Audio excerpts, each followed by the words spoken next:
其实以前呢，中国车啊，在外国人心目中的形象呢是很一般的啊。Rubbish。我出国参加这个媒体活动呢，有10年了。最早的时候呢，他们只是觉得中国车，不就是便宜、山寨、不安全，今次真係 T11啦。但其实所有这些形象呢，从一台车出来之后呢，改变了啊，它就是苏7 Ultra。在纽博格林打败了保时捷之后呢，欧洲人是真的有点慌。后面 U9X 把这个成绩又破了一次，他们就觉得情况不妙了。所以今天呢，其实我迎来了一位特别重要的嘉宾啊。之前呢，我是在宝马的活动上跟他认识了，因为他就问我说，他说你觉得这个新的 i3 应该卖多少钱呢？我说卖20多万。他说那不就是欧洲的半价？我说是呀，那你不如过来看看我们中国20多万的车长啥样？他就说好啊。那我今天呢，给他准备了很多中国车，让他去试试。那当然，现在呢，我先给他一个惊喜啊，我给他带来了我自己的第一台电动车欧拉，先给他看看这个中国车在7年前是什么样子的啊。嗨，哇哦 Ulrik Sonderling 是瑞典最知名、资历最深的汽车媒体之一。这一次他过来中国的目的很简单，就是要看一下到底中国车是不是我们口中所说的遥遥领先。Looks like a Honda E. Kind of. Yes. Yeah, but actually this one is my first electric car. Wow. I brought this car to you because I want to let you know what it is like for the first generation of Chinese electric car 7 years ago. What is your impression? Rubbish. Can I drive? Yeah, sure. Okay, great. Do you have license? Yes, I Show do. me your license. See, this is the license. So, what brand is it? It's from Great Wall Motor. It's called Great Wall Motor. Aura. So it has like 40 horsepower. So does it feel cheap to you? Yes. I will floor it now. Yeah, sure. Oh, yes! It's like a supercar. I really love it's basic. Yeah, it's just something to commute with. If it was in Europe, for example, in 2020, let's say, how much would you pay for this car? The cheapest car now in Sweden is the Leapmotor TO3. 20,000 euro. It would be more expensive than the TO3 today. So maybe 25, 30,000 euro. And how would you call a car rubbish when you think it's worth 25, but it costs you only 8,000? I think the perception of Chinese cars when they started, it was like they were really cheap last. The crash test was really bad. When I was first time in Europe, people know, we know Chinese cars, you have this QQ score 0 star. And you know what? It's also 0 star, the Lada Niva. And also, the Chinese cars, they were copycats. They made one look like the BMW X5 or whatever. They were considered to be rubbish. But the brand new is no longer here anymore. No. It's the SCO. The reputation of the Chinese cars was hurt by that, I think. Okay. 2006, 7? Something like that. I think I like this car. Can I buy it for 2,000 from you? Yeah, you should just as your Chinese like daily car. But today we have prepared so many cars for you. Oh, I'm looking forward. This is like Christmas for me.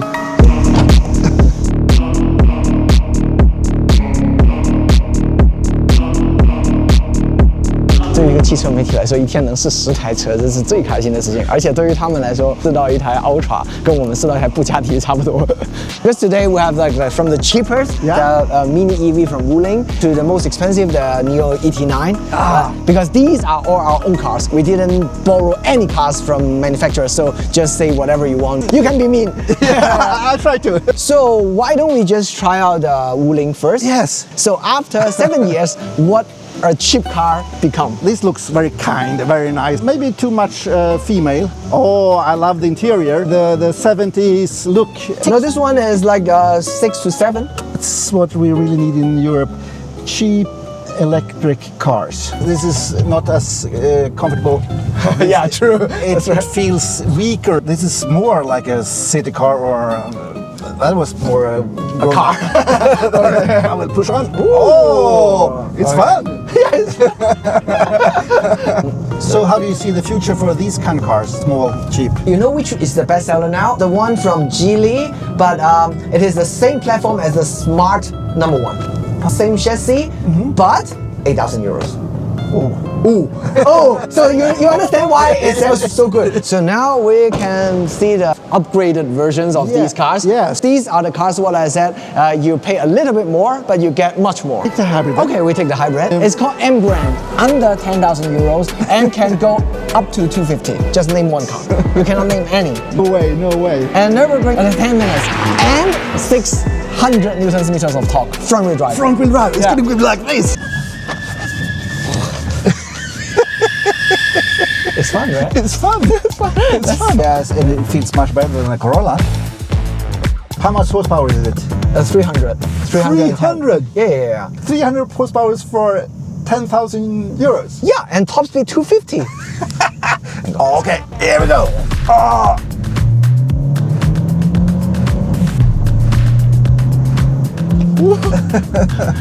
Yeah, It's but really a sleeper. yeah, it's a sleeper. And you understand why those cars are not selling that well anymore. Yes, I do, really do. For that price, wow. The lead motor, yeah? Yes. It's called Lava 5 in China. In Europe, it's called B05. So 10, 12. 12, yeah. So you can see like what you get paying 2,000 more. So every time I was 2,000 more, I would check this car before the ruling, yes. And then maybe at the end you will get the expensive cars. Yes, I will be buy the Neo. I like this. It feels a little bit more fresh. So how many horsepower is this son? 218. That's proper 218, you think? Yes, that's proper. Yeah. That's what you need. You don't need any more. But I think the suspension was better in the Geely. You mean Was that? it? So personally speaking, you prefer the Geely than the lead motor? I'd probably take this car because I would prefer to have an electric car. Okay.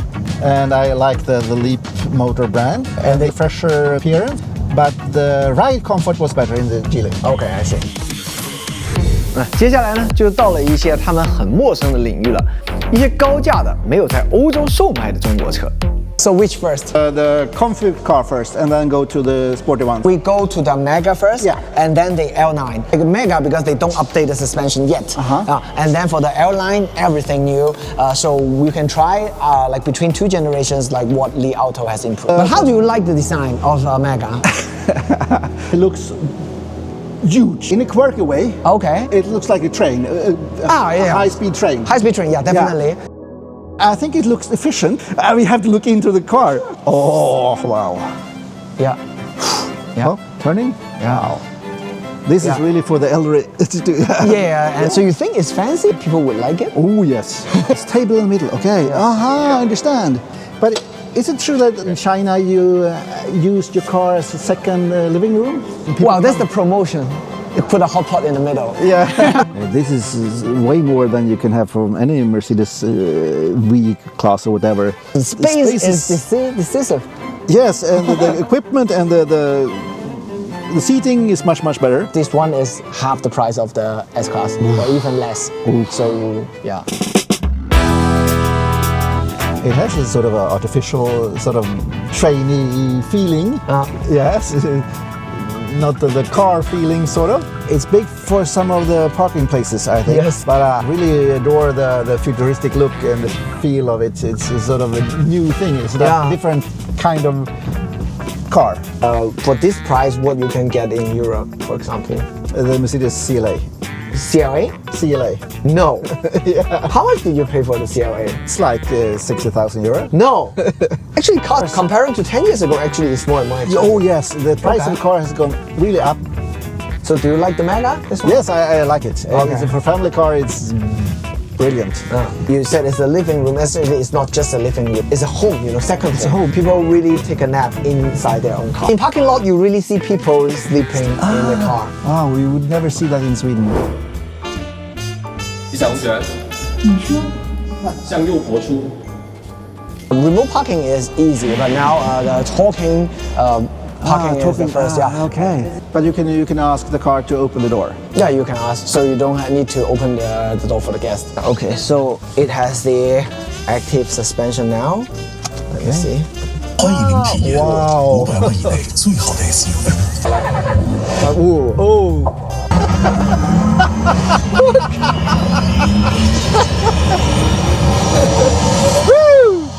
That's amazing. Yeah. Oh, I think this has even better comfort than the Mega. I think so. Yes. Yeah. But this is better. Okay. I think we are escalating all the time. This is one step up. Yeah. So this wow. is the active suspension from Li Auto. Yeah, it's flat. Oh, it feels really good.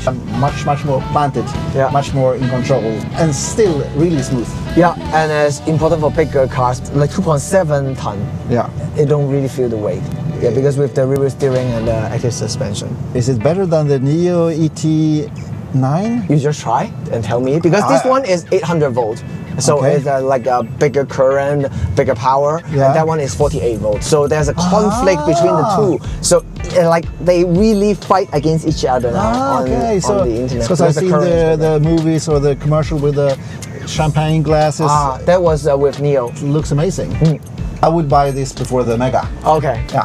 For a driver, this is the best family SUV, I would say. Yeah.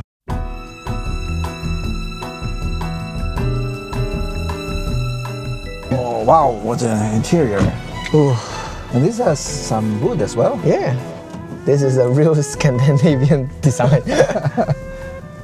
And both of the L9 and ET9, they have the steering by wire. Okay. Both of these, yeah. Oh, this is even more luxurious. This is the inside. most expensive car of the day. Yeah, it feels. It feels. So even in the car, you think it's a more expensive car than the L9? Okay. Yeah. Or The like- material and this and the lighting, yeah. and the stitching here, the appearance. It has some flair to it, and all this this big okay. screen here goes all the way. Okay. I kind of like it. Do people like the? Yes, Nomi? very much. They decorate it. Yeah. Yeah. But like, I heard that in Europe, like many people really fear of this kind of assistant or talking. Is it true? There are people who are not trusted by or even be riding in a car that's Chinese because they think that they will be monitored and they will be. Oh. You like this? Yes, I do. Okay. Even better. Oh, even better. I would take this car because I don't need the SUV for me. So this is the car of the day for you now. Still, But we have two cars to go. I have the Xiaomi. That's going to be super But interesting. you told me you are not a speed guy. No, you're not a horsepower guy. I really love to drive a quick car. Okay, I see. I do. Oh, this is silent also. Yeah. Yes, it's.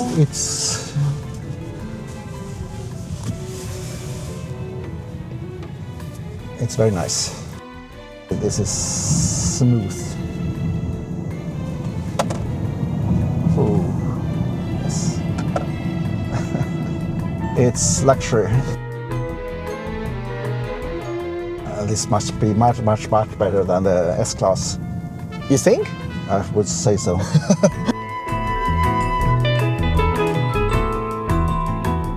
This is totally another world. Not really selling well Chinese cars. Although it's an SUV, but it doesn't remind you anything about family.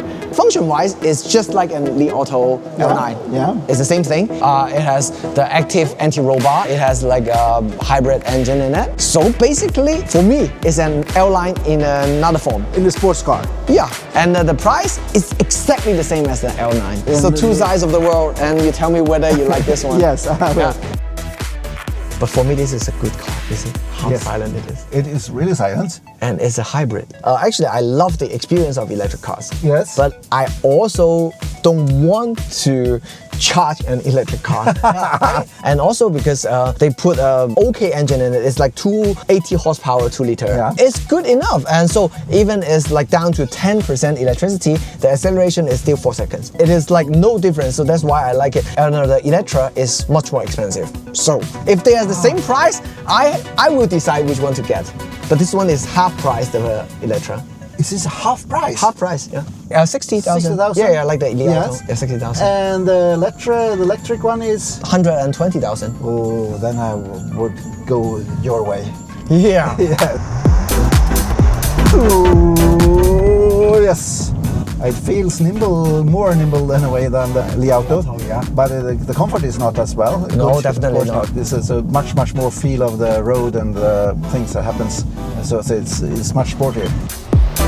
It steers well. It really steers like a Lotus, actually. steering feel is the most important thing with the Lotus. Yeah. This, of course, SUV. It's not as sharp as your Elise. Or for the personal view, I think this is more fun than the Li Auto. Because personal-wise, you don't need like 6-seater. You don't need three rows. I'm sort of like sport cars. I enjoy driving cars too much, but I would take the Neo and this second. Okay. So this looks more like a Lotus, doesn't it? Yeah, but it's still a long car because it is the like high-end sedan we tried today. Oh, but the sitting position is really low. I love this one. Yes, feels like a sport car. I mean, for a sports car, it's comfortable enough. Oh yes, definitely so. But it's really fascinating that the car, new brand, go from nothing to 500,000 or something. Yeah. Just in 2 years. That's amazing. Because they really like do things right. I mean, they know how to make good cars. Before starting this company, the founder of the company, he bought a lot of benchmark cars. GT2 RS, Ferrari Purosangue, and also he got a Lotus Electra, the Subaru BRZ. Like every cars he think is good to drive. I asked him like, which one you think it is right? He said Porsche. Porsche does everything right. But do you think this car looks like a Porsche? Yeah. Okay. It resembles. And then now it is the rear-wheel drive mode. Let me put it to sport. Let's make it sport. 900 horsepower now. All right, it's gonna be enough. You can try the acceleration. And this was 900. No, after pressing is 1,000. Oh, okay. Yeah. It's different, right? Yes. Over 1,000 is something new. It steers best of the cars. Okay. But it must be. But I think the Taycan is one of the best electric cars ever made. True, I agree with that. Comfortable and really nice to drive. Yes. Sporty and you just love it. I still think the Taycan is a better car than this one. I definitely think. But again, it's half the price of the entry-level Taycan. And the power is even much more than the Turbo GT. So when you make the choice... Yeah.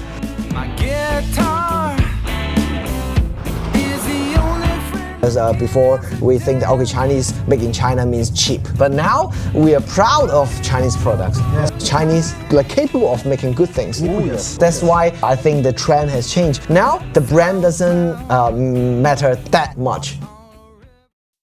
Okay, Ulrich, you've tried like so many different cars today. Yes. Yeah, so tell me like if name 3, which 3 are the most impressive to you?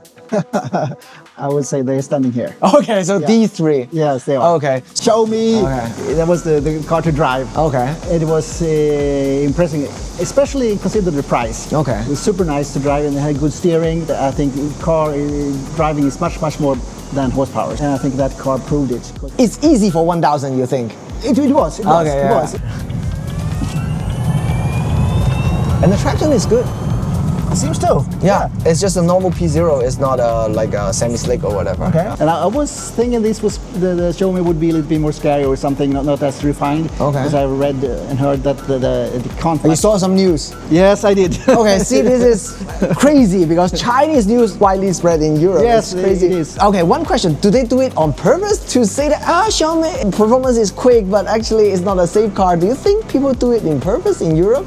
No, I think we are really interested in Chinese cars and what's happening. That the Chinese cars are coming and they're coming in masses. Yeah. It's like maybe will be 30 brands in the Swedish market, and the Swedish market used to have 30 brands. There's a fear among some people that they will take over the car industry in Europe. Will kill it and so on. So there's a fear, of course. Okay. And then there's also the aspect of not buying a Chinese car because it's a Chinese car. Okay. The party and so on. That's also in the equation. Let's say we divide the population into 3. So maybe 1/3 is really interested by the technology and the equipment, and 1/3 is saying that okay, it's Chinese, we won't buy it. And then 1/3 would be someone know that like Chinese cars are good, but it is getting inside Europe to compete against European brands. So which part are you in? I'm in the part I'm interested. But do you think like because Chinese cars are doing, I will use the word aggressive, that's what you said, Chinese speed.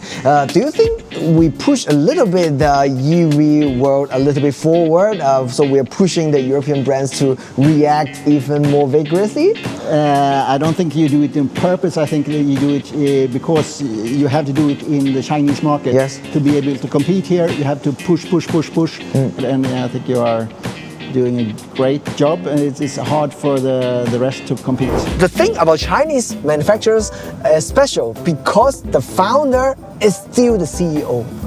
They have dreams. Yeah. Imagine Enzo Ferrari, when he was there, definitely you want like crazy cars, not the Lucia, I guess. Mamma mia! The founder of Xiaomi, Ultra is something he wants. He know it won't be like such a huge success in business, but this is something that he wants to take challenge. He wants to make Xiaomi a well-known company. So that's why he launched the Ultra plan. Like when good cars are made, it's all about dreams. Yeah. Like how does the tax work for Chinese cars now? Like for example, if a car is sold for, let's say, 30,000 euros in China, what would the price be in Europe? Double. Yeah. But like, do you think if the price of a Chinese car is doubled in Europe, is it still competitive? They are. A lot of them are still competitive. Yes. Okay. Yes. So which are the best seller in Sweden, for example, Chinese cars? MG was the first that came in with a big approach, sell a lot of cars on price. And now BYD is trying again, but not so much on price. Okay. But it's really hard for them. First we had NIO and XPeng, and they were not selling on price, and that's very hard. Okay. So to compete with the premium brands in Europe with the unknown Chinese brand is hard. So it's much easier to go into on pricing because price is so essential to everybody. Yeah, true. But if you are wealthy and you can choose between nice cars, you probably buy a brand that you know. I think it could also explain why we don't see many like high-end Chinese cars in Europe yet. Yes, it's But do you hard. think there will be a ground place for these kind of cars if it is double the price? For example, if the Xiaomi is sold for maybe 120,000 euros, do you think it could still sell? Ultra, I think it could sell. I think it could sell? I think it could sell. Because of the performance? Yes, the performance. Okay. And the brand image, actually. So people see this as a performance car, supercar, rather than just a Chinese electric car, I guess? A performance car, yes. But yes. what about, like, for example, NIO ES9 and the ET9 or the That's Li Auto? much harder. That's Okay, much harder. okay. I think that's not the big market for the ET9 in Sweden or Europe. If you invest a lot of money, you want to play it secure, and you want to, if I show up in the car, people would admire me for buying a good car. Oh, okay. And if they, what is that? And you spend a lot of money. You don't want to explain, actually. No. I want to ask, like, why NIO is struggling in Europe, because they were one of the like earliest competitor in Europe.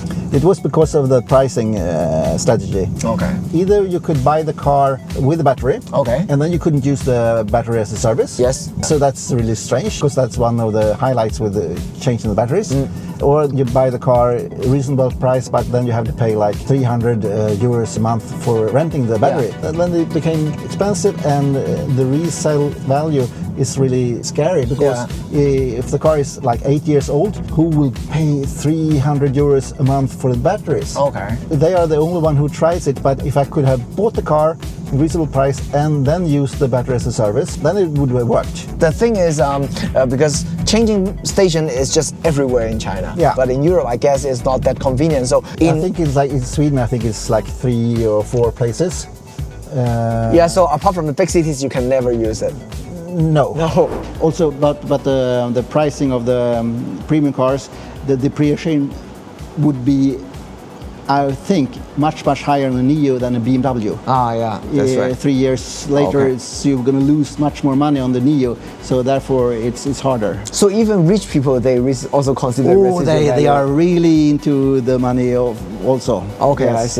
I see. That's why they are rich. But you told me that you think the L9 could sell pretty well in Europe, but why is that? In the right price point, because I think that car has something in the interior and the quality feel and the suspension that maybe the Germans doesn't have. Ah, okay, I see. So it's a big level. So it means that if a Chinese car wants to do well in European market, first is the price, right? You need to be like a really good price for the value, and then second would be something unique that the European market does not have, I guess. But also to come into Europe, you need to have a good established network of sales network. That's why Leapmotor works, because with the Stellantis, yes. You have to believe that the brand will still be around in Europe or in China in foreseeable future. To have parts and service maintenance. Yes, so you need to feel secure that this is a brand that I can trust, and I need to have a good reputation of value also. So these are the basic things. That's even more important than the gadgets or the comfort or the tech or whatever. I think that the basics has to be there. Okay. So still range and charging has to be there. Okay, so if you're not going for a sports car. In China it's the same too. Yes, then the other things are plus. But I think eventually it could be if you are succeeding with the self-driving, when it's legal in Europe, that might be something that could be a competition edge in the future. Okay. The one who is the best there, but it's still some years ahead, I guess. I'm not sure. Okay, but how's the acceptance of assisting driving in Europe? I think they don't know it yet. Okay. So it's not a big topic because it's not legal, and Tesla is not legal in Sweden even with the FSD. So it's early days for self-driving. Okay, I see. But I think it's going to be huge when it comes. Okay. And do you think in Europe, the size of Chinese cars could be a problem for Europe? Because we always say that we export Chinese cars to Europe. We will just dominate the market because our cars are so good with so many equipments. But do you think there would be something that of these cars could cause some problems in Europe? Sizes, I don't think so. You have small cars, big cars, you have all the sizes. Yeah. But the software could be a problem because Chinese cars are more sort of aggressive with the software, telling me not to drive this and that, and a lot more pling plong. Amazing. Yeah. Yes,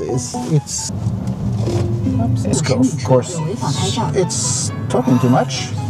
Yeah. And the software, I think they haven't really been able to adopt it so well. They are not putting in the right amount of time for making the software in Europe as good as it should be. But what about Polestar? With Polestar, they have two totally different systems in Europe and Polestar is good in Europe for most part. Okay, I see. It seems that they have put down the hours to make it feel Swedish. Yeah, because this is true. Last time I was in Gothenburg, they told me, okay, this is the European version. You have totally different thing in China. Yeah, so that sort of puzzles us because we say that Chinese cars are the best in software, but when we drive the cars, they're not there. You know, in Cantonese, we have a saying that, when a duck talks with the chicken, they don't understand each other and we can just look at each other's eyes. Sort of, yes. Yeah, okay. So, do you have any questions about Chinese market or Chinese cars you would like to discuss? But what about the big crash?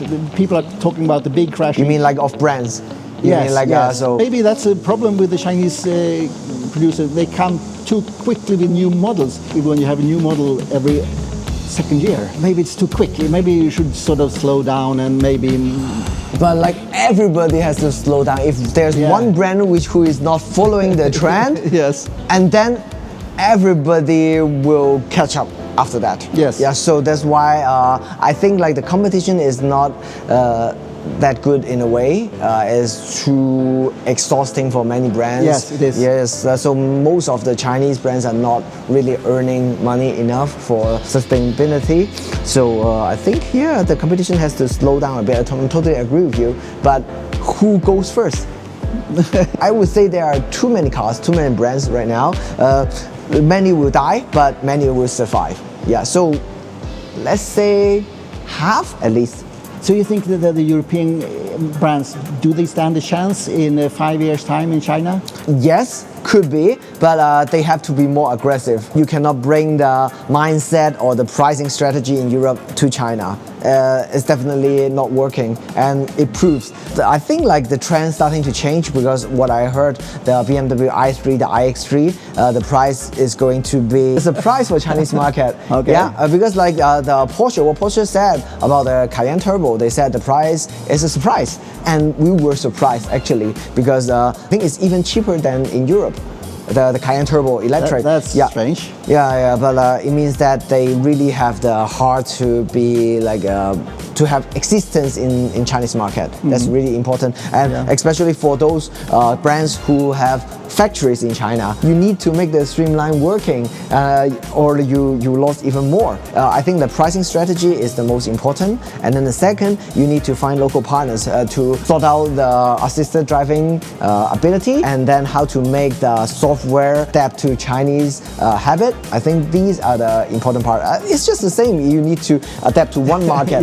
For example, 10-15 years ago, cars are just cars. You just drive, and when it comes to driving, I think even now European cars are so good to drive. But cars nowadays is not just about driving. People are willing to pay more because cars means more. For example, the Li Auto, moving home, or what we say second home. It means more, it gives you more, so you pay more.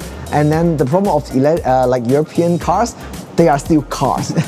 So I think this is they are better cars, but we want more than cars. Yeah, you have to define cars just as a phone, you know, because nowadays phones are not just for calling and messaging. Yeah, what if you don't change, that will be another Nokia. Nokia produce good phones, but we just want something more than a traditional phone. Driving and handling and refinement is still often better in European cars because they are slower and say they develop the cars for a longer time, but you just go for it and quick, and then it doesn't feel as matured. Well, I would say in recent years it's changed. I think like Xiaomi is the first brand take the trend of handling and drivability, because before performance is always with horsepower, like faster acceleration, and that's it. Handling is nothing big in China, never, until when Xiaomi becomes like a bestseller sedan in the Chinese market, even outside of the Model 3, and people know that, okay, actually, because Chinese market is big enough for any small segment. In the diverse segment, it still could mean maybe 200,000 cars a year. But that is a really small segment. So starting from Xiaomi, I think the way it drives, the way it handles is getting more and more improved. Now we have like many cars which are okay to drive. So I think the trend changes and other brands trying to move in. Actually, Chinese manufacturers are capable of doing like good car, good chassis, but it's just that whether the customer wants and whether they can sell the car. It's of course if you look at the cars from different regions of the world, how the roads are, how the cities are, and how the communities is reflects on the cars. British cars, very small, tiny roads. France, really bad roads. You need to have good comfort. Germany, you need to have high speed, autobahn. And here you need to have a good car that's good in the queue or in the, highways, not driving so fast. So you get the cars that the society sort of forms for you. So I think Chinese cars are best for Chinese market. Yes, I still think so. But in Europe, we are sort of stopping the evolution of electric cars because we see the problems and so on. And a lot of manufacturers say we're not going electric at 2035 or something. They are scaling back. But in China, you are just pushing on. So what is the difference? Why are Europe backing off and China is continuing? Oh, well, first of all, I think because in the beginning it was the legislation or the regulations in some cities. So when buying electric cars, you get funding from the government, you get license easier. So there are many advantages of buying electric cars. But after some time, like when the electric cars are really well developed, the price is getting more and more like reasonable. People just buy electric car intuitively. So when you buy a petrol car, they will ask you why you get a petrol car. car. Okay. Yeah, so it is vice versa. But now, even up till now, I think there are still 50% of new car are burning gasoline. Yeah. But I think it is also about the energy strategy of the country because we want to diverse. We don't want to bet everything into petroleum. But you know what's funny? China have manufacturers who are like developing V8s. New V8s. Yes. It's crazy. For Yes. example, Geely, the joint venture between Geely and Renault, it's called a Porsche. Yes, Porsche, yes. yeah. It's partly Swedish. Oh, okay. Yeah. And then Great Wall Motor, they are producing a GT3 race car. And also there will be a street version of that, yeah, with a V8. So it's just crazy. So more and more internal combustion engine rear-wheel drive car. In China. In China, crazy. Wow. So to me, Chinese market is just like maybe 30, 40 years ago, European market, you have like so many crazy stuff, like crazy cars every day. I just don't understand about like European brands, German brands. I mean, electricity is not in your system, not in your ground. Why you always promote electricity? It's more expensive than diesel. It depends on if you fast charging in some places, yes. But if you're home charging, it's going to be cheaper. I see, yeah. But for us, it's logical. You understand, I guess. More logical, yes. Yes, for us, it's more logical. But you are sort of, your country is taking, okay, this decision is what we go for, and that's how it is. In Europe, it goes, in a lot of countries, it's always like backward and forward. Yes, it is. Yeah, that's why I think like in recent years, you don't see the focus of European car industry, and then you don't see really huge improvement or leap forward in the car industry. This is what I feel a little bit sad because actually I love cars. I want to see good cars everywhere, and I think like a good competition is what makes the car industry move forward. Europe doesn't know what to do. We have to go Decide. for some, Yes. That's crucial for us to survive because we can't be developing two drive lines.